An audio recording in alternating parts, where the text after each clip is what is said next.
One might say he's just a simple farmer, but the world found out there was much more to him through bestsellers like Michael Pollen's Omnivore's Dilemma, films like Food Inc., and his own book, Everything I Want to Do is Illegal. Now he has a following of foodies. Today we talk to one small businessman who knows the grass is greener where his green grass grows. I'm Chris Valerio, and this is Venture. Joel Salatin of Polyface Farms goes firmly against the grain, so to speak, of industrial farming. Large commercial farms typically focus on one crop and will deplete the land of nutrients. Most also require heavy chemical fertilization. Salatin thinks there are better ways to do it. He calls his animals his hardest workers. The cows and chickens lend a hand in fertilizing his rotating crop system.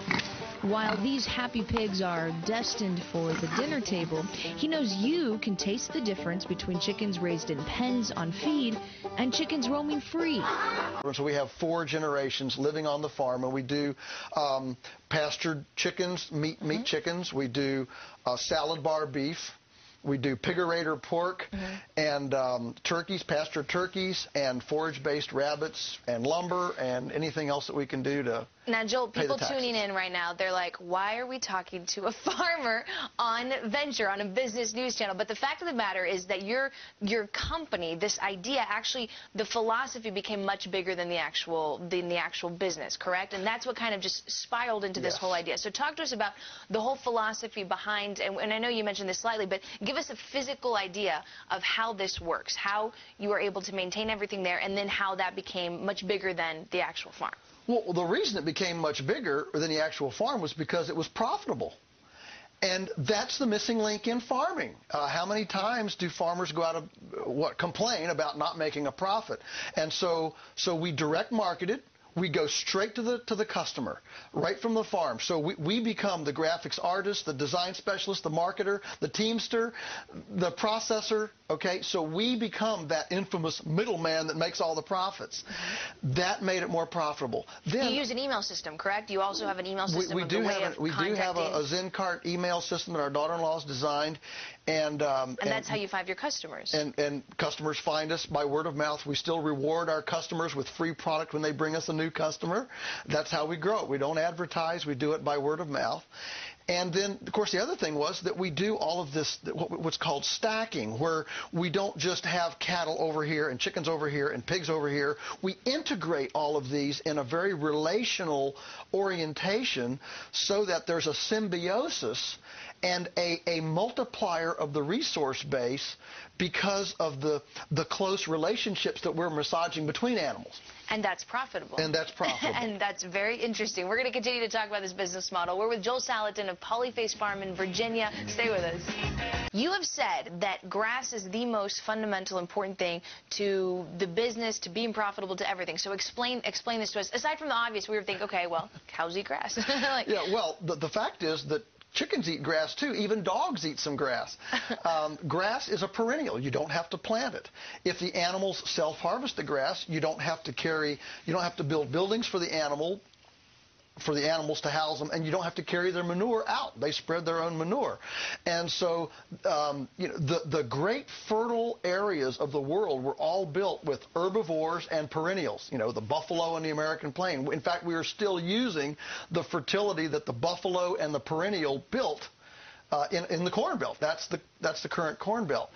And so ultimately, it's the most healing relationship to have perennials and animals on those perennials. Now, what are the fiscal challenges of maintaining a herd that's dependent on grass and not keeping them in? I mean, are there any fiscal challenges to the way that you are doing this business? You mean like seasonal, what do you do in the wintertime, yes, that sort of thing? Well, sure, we manage the grass. We stockpile winter forage for winter feeding. We do make some hay. Of course, the chickens and the pigs are omnivores, so they do eat local GMO-free, genetically modified organism-free grains that we buy there from local farmers.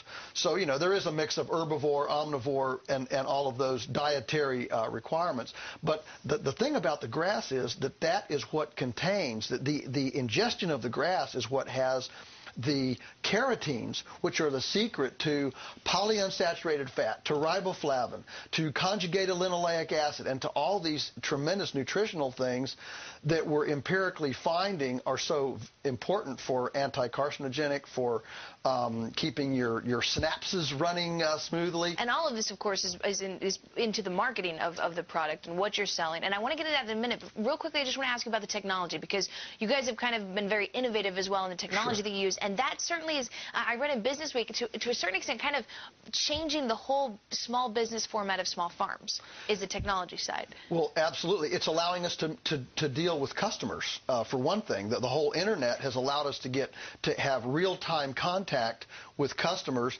and allowing customers to have very free, easy access directly to a farmer on a fairly large scale.